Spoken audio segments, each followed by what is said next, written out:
أعوذ بالله من الشيطان الرجيم. بسم الله الرحمن الرحيم.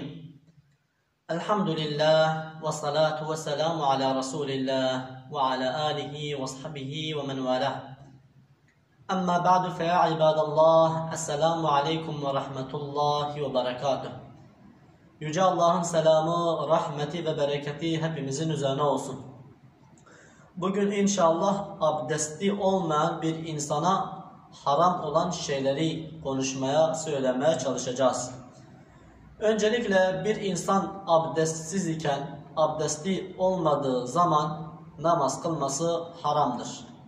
Haram olduğu gibi namaz kılarsa namazı geçersizdir, kabul olunmaz. Çünkü Peygamber Efendimiz de sallallahu aleyhi ve sellem "La tuqbalu salatu men ahdese hatta yetevadda" diye buyuruyor.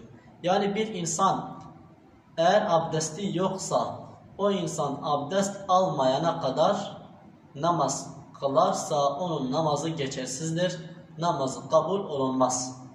Namaz gibi tilavet secdesi, şükür secdesi ve cenaze namazı da aynı şekilde namaz gibidir.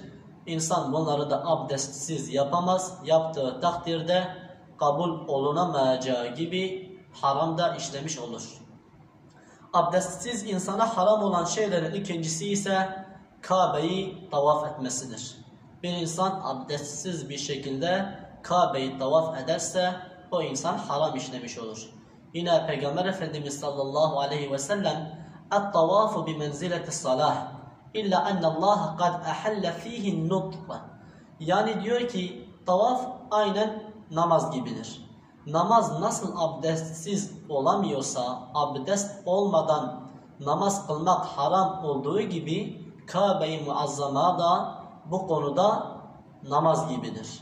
Hadisin devamında diyor ancak tavafta insan konuşabilir. İnsan tavaf ederken, tavaf yaparken Kabe-i Muazzama'yı insan konuşabilir, namazda konuşamaz. Bu husus dışında tavaf namaz gibidir. Namaz abdestsiz olmayacağı gibi tavaf da abdestsiz bir şekilde olamaz, haramdır. Abdestsiz insana haram olan şeylerin üçüncüsü de messul mushafi ve hamluhu. Yani Kur'an-ı Kerim'e dokunması ve Kur'an-ı Kerim'i taşıması. Allah Azze ve Celle la yemessuhu illel mutahharun diyor. Yani Kur'an-ı Kerim'e ancak temiz olan insanlar el sürebilir. Dolayısıyla bir insan abdestsiz bir şekilde Kur'an-ı Kerim'e el süremez, Kur'an-ı Kerim'i taşıyamaz.